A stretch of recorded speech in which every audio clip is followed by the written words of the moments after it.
मागणी काय तुमची नेमका? आम्ही युवा कॉर्पोरेशनचे सगळे गट अधिकारी पदाधिकारी आहेत. आमच्या मागण्या एवढ्याच आहेत की आमचा कार्यकाल 6 महिन्याचा होता, तो आम्हाला आता 11 महिन्याचा द्यावा आणि जर 11 महिन्याचा कालावधी नाही केला तर आम्हाला कायमस्वरूपी तर करून द्यावे, कारण जेणेकरून आम्हाला काहीतरी रोजगार उपलब्ध करून द्यावे सरकारने.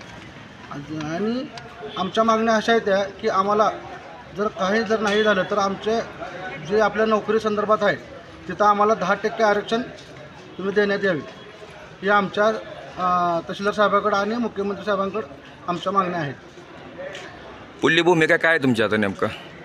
आमची भूमिका हीच राहणार की आम्हाला कायमस्वरूपी करून घेण्यात येईल, कारण आम्ही काय करणार आता 6 महिने जर तुम्ही काढून टाकले तर आम्ही नंतर काय करणार, काय करून खाणार.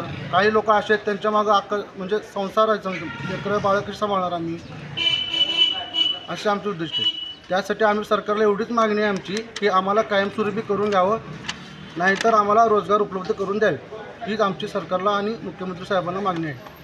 कोळी आणि जाधव, मी राहणार लमान तांडा खडकी, जिल्हा परिषद शाळेमध्ये शिकत आहे. आता 6 महिने झालं आम्हाला प्रशिक्षण म्हणून घेतलेलं आहे. तर आमची अपेक्षा हीच आहे की आता सध्या 6 महिन्यासाठी घेतले तर 6 महिन्याच्या नंतर ना आम्हाला काय करावं ही अशी एक हे राहिलेली आहे, इच्छा आहे की आमची 6 महिन्यानंतर कमीत कमी अजून 6 महिने मुदत वाढ करावी अशी आमची अपेक्षा आहे.